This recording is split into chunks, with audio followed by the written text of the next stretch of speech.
بسم اللہ الرحمن الرحیم۔ السلام علیکم۔ آج ہم اس ویڈیو میں بیت، فرد، وزن، بحر، زمین اور طرح یہ چیزیں ہم پڑھیں گے۔ جیسا کہ پچھلی ویڈیو میں ہم نے مصرع، شعر، مطلع، مقطع، قافیہ، ردیف وغیرہ کی تعریف پڑھی تھی، اس ویڈیو میں ہم یہ کرتے ہیں۔ بیت، جس شعر کے دونوں مصرے ہم قافیہ ہوں بیت کہلاتا ہے۔ کیونکہ ہم شعر کو، مصرع کو، مقطع، مطلع، ردیف کو سمجھ چکے ہیں، اس لیے ہمیں کافی آئیڈیا ہو چکا ہے کہ شعر کیا ہے، مقطع کیا ہے، ردیف اور مطلع کیا ہے۔ جس طرح اب ہم نے بیت کو پڑھا ہے کہ جس شعر کے دونوں مصرے ہم قافیہ ہوں، ہم مصرے کو بھی پڑھ چکے ہیں اور قافیے کو بھی۔ اب ہم نے کیا دیکھنا ہے کہ بیت کس کو کہتے ہیں۔ مثلاً اس خوشی کا حساب کیسے ہو، تم جو پوچھو جناب کیسے ہو، اس کو یعنی کہ اس میں کیا ہے، دونوں شعر کے جو مصرے ہیں وہ ہم قافیہ ہیں اور یہ کیا کہلائے گا، یہ بیت کہلائے گا۔ آگے ہے فرد، جس شعر کے دونوں مصرے یعنی کہ پہلی لائن بھی اور دوسری لائن بھی ہم قافیہ نہ ہوں، یہ کیسے ہو یہ ہم قافیہ ہوئے، اور جو ایک جیسے نہ ہوں، ہم قافیہ نہ ہوں، وہ کیا کہلاتا ہے، وہ فرد کہلاتا ہے۔ جیسے نازگی اس کے لب کی کیا کہیے، پنکھڑی ایک گلاب کی سی ہے، اس میں یہ کیا ہے، اس کو ہم فرد کہتے ہیں کیونکہ یہ ہم قافیہ نہیں ہیں۔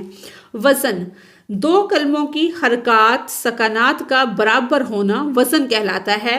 یعنی کہ دونوں جو لائنیں ہوتی ہیں شعر کی، وہ ان میں ایک وزن ہوتا ہے، وہ وزن کا برابر ہونا اس کو کہتے ہیں کہ اس کی حرکات جو ہوں، سکنات جو ہوں وہ برابر ہوں تو اس کو ہم وزن کہتے ہیں۔ بحر، وزن کے مطابق مصرع کی لمبائی کو، یعنی کہ ایک تو وزن ہو گیا نا، اس کی حرکات اور سکنات جو ہوئیں برابر تو وہ آ گیا وزن کے اوپر، وزن ہو گیا۔ اور جو اس کی لمبائی ہے، اب وزن کے مطابق مصرع کی لمبائی کو بحر کہتے ہیں۔ بحرین طویل بھی ہوتی ہیں اور چھوٹی بھی۔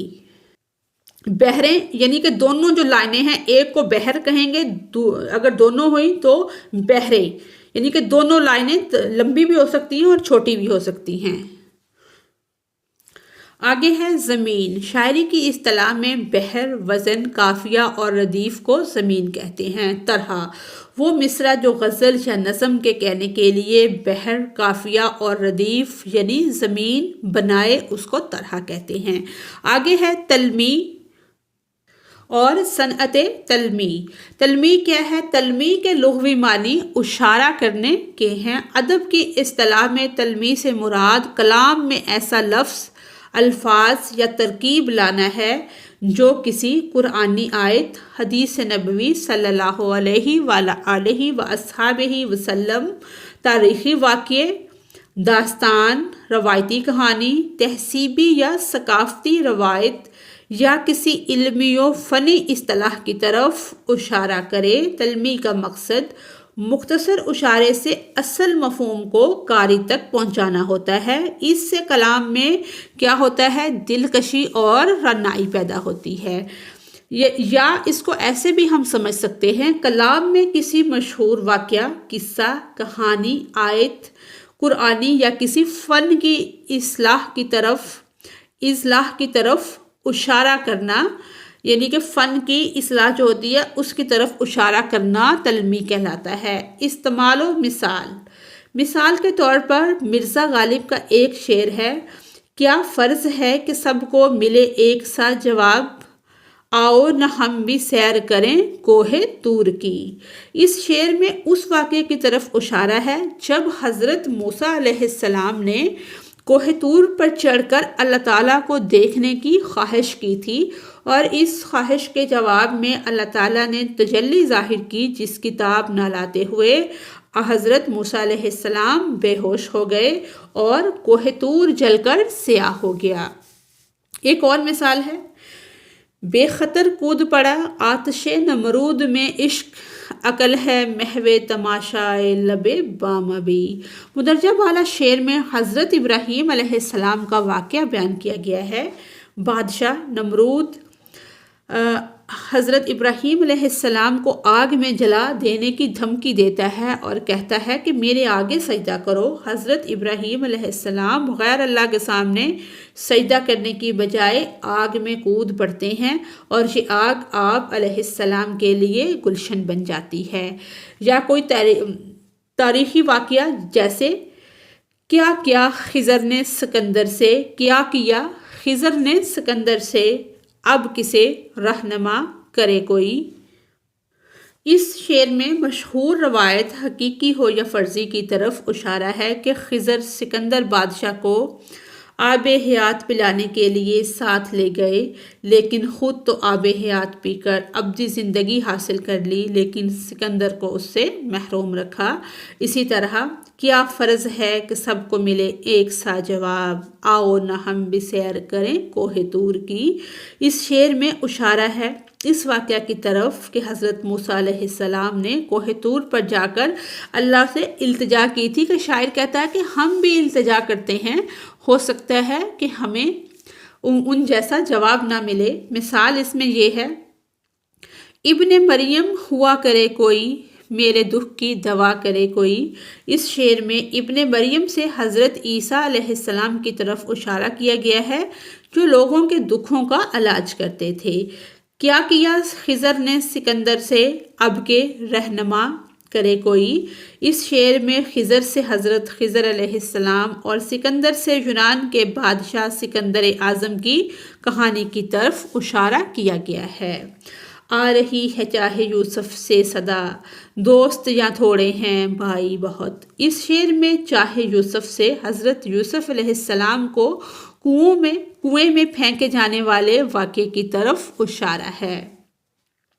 حسن یوسف دم عیسیٰ ید بیضا داری، آنچائیں خواباں ہما دارن تو تنہا داری۔ اس شعر میں حسن یوسف سے حضرت یوسف علیہ السلام کے حسن، دم عیسیٰ سے حضرت عیسیٰ علیہ السلام کے موج سے پھونک مار کر زندہ کرنا، اور ید بیضا داری سے حضرت موسیٰ علیہ السلام کے موج سے روشن ہاتھ کی طرف اشارہ کیا گیا ہے۔ یہ کائنات ابھی ناتمام ہے شاید، کہ آ رہی ہے دمادم صدائے کن فیکون۔ اس شعر میں کن فیکون سے قرآن کی آیت کی طرف اشارہ کیا گیا ہے۔ بے خطر کود پڑا آتش نمرود میں، عشق عقل ہے محو تماشائے لب بام ابھی۔ اس شعر میں آتش نمرود سے حضرت ابراہیم علیہ السلام کو آگ میں پھینکے جانے والے واقعے کی طرف اشارہ کیا گیا ہے۔ ہم نے کیا نہ تیرے غم میں اے محبوب، صبر ایوب کیا گریا یعقوب کیا۔ اس شعر میں صبر ایوب سے حضرت ایوب کے صبر اور گریہ یعقوب سے حضرت یعقوب علیہ السلام کے رونے کی طرف اشارہ ہے۔ اور بازار سے لے آئے اگر ٹوٹ گیا، ساغر جم سے میرا جام صفا لچھا ہے۔ اس شعر میں ساغر جم سے ایرانی بادشاہ جمشید کے اس پیالے کی طرف اشارہ ہے جس میں وہ دنیا کے حالات دیکھتا تھا۔ چند مشہور تلمیحات یہ ہیں۔ پہلی ہے طوفان نوح علیہ السلام۔ حضرت نوح علیہ السلام اللہ کے برگزیدہ پیغمبر ہیں۔ حضرت نوح علیہ السلام نے 950 سال تبلیغ کی تھی، لیکن اس کے باوجود ان کی تبلیغ سے صرف 9 افراد ایمان لائے۔ حضرت نوح علیہ السلام جب اپنی قوم کی ایذا سے تنگ آ گئے تو انہوں نے اللہ تعالیٰ سے ان پر عذاب نازل کرنے کی بد دعا کی، جس پر ایک زبردست طوفان آیا اور سیلاب میں ساری قوم نوح بہہ گئی۔ صرف وہی 9 افراد جو نوح علیہ السلام کے ساتھ ایک کشتی میں سوار تھے زندہ سلامت رہے۔ آگے ہے یعقوب علیہ السلام کنعان۔ آپ حضرت یعقوب علیہ السلام والد ہیں حضرت یوسف علیہ السلام کے۔ انہوں نے حضرت یوسف علیہ السلام سے انہیں بہت زیادہ محبت تھی۔ یوسف علیہ السلام کو ان کے بھائیوں نے کنویں میں ڈالا اور بعد میں وہ مصر میں قید کر لیے گئے تو حضرت یعقوب علیہ السلام اپنے بیٹے کی جدائی میں دن رات روتے رہے، جس سے ان کی آنکھوں کی بینائی ختم ہو گئی۔ حسن یوسف، حضرت یوسف علیہ السلام کی خوبصورتی جس پر زلیخا عاشق تھی. تھوڑی سی عجیب سی لائن ہے، کچھ لوگوں کو اس پہ اعتراض ہو سکتا ہے. جس کی وجہ سے زلیخا کی سہیلیوں نے پھل کی بجائے اپنی انگلیاں کاٹ لی تھی. یوسف علیہ السلام کی زندان. حضرت یوسف علیہ السلام اپنے بھائی ابن امین یا بنیامین بھی اس کو پڑھتے ہیں کی وجہ سے چوری کے الزام میں مصر میں قید کر لیے گئے تھے. بعد میں وہاں سے باعزت رہا ہو گئے اور مصر کے بادشاہ بن گئے. سکندر اعظم ایک تو یہ اعظم کا لفظ جو ہے یہ ہوتا ہے سب سے عظیم. تھوڑا سا شرک کے معنی میں بھی آتا ہے، کچھ لوگ اس پہ اعتراض کر سکتے ہیں. سکندر اعظم مقدونیہ یونان کا بادشاہ تھا. بہت کم عرصے میں ہی انہوں نے آدھی سے زیادہ دنیا فتح کر لی تھی، لیکن ایک لڑائی میں دارا سے لڑتے ہوئے شکست کھائی اور مر گئے. کہتے ہیں کہ جب وہ مر گیا تو اس کے ہاتھ کفن سے باہر تھے، جس کا مطلب یہ لیا گیا کہ اتنا بڑا بادشاہ یوں خالی ہاتھ دنیا سے چلا گیا. صبر ایوب علیہ السلام. حضرت ایوب علیہ السلام اللہ کے پیغمبر تھے. ابتلائے الاہل سے مال و اولاد سب فنا ہوئے کہ اللہ تعالیٰ کے حکم سے کیا ہوا، مال بھی ختم ہو گیا اور اولاد بھی. ان کے اوپر ایک آزمائش شروع ہو گئی اور خود کوڑ کی بیماری میں مبتلا ہو گئے، مگر مصائب میں بھی مصیبتوں میں بھی ثابت قدم رہے، جس کے صلے میں اللہ تعالیٰ نے اپنی نعمتوں سے ان کو پھر دوبارہ نوازا. اس لیے صبر ایوب کی مثال دی جاتی ہے. اسی طرح چاہے یوسف علیہ السلام، آب حیات، آتش نمرود، ابن مریم، دم عیسیٰ، جام جم، جوئے شیر، عاد، گنج قارون، طائر سدرہ کا مطلب ہے سدرۃ المنتہا پر قیام کرنا. جب حضرت محمد صلی اللہ علیہ وآلہ وصحبہ وسلم واقعی معراج پر گئے تھے، تب قیام کرنے والا پرندہ مراد حضرت جبرائیل علیہ السلام ہیں. آگے ہے کوہ طور، چاہ بابل، باغ ارم، تخت و طاؤس، کیسر دارا، ید بیضا، لیلا. آگے ہے مجنو، لیلا کے عاشق کا نام. کیس، لیلا کے عاشق کا نام جو کہ قبیلہ عامر سے تھا. مجنو. شیری، ایرانی بادشاہ خسرو پرویز کی ملکہ. ایک تاریخی کردار اور لوک داستان.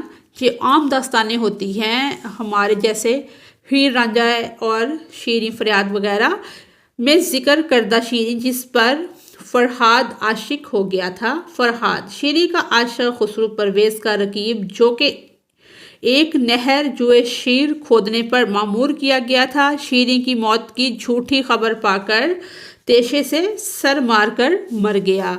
مانی ایک مشہور نقاش کا نام ہے جو جھوٹی نبوت کا دعویٰ کرتا تھا اور نقاشی اپنا معجزہ قرار دے کر لوگوں کو اپنی طرف رجوع کیا کرتا تھا.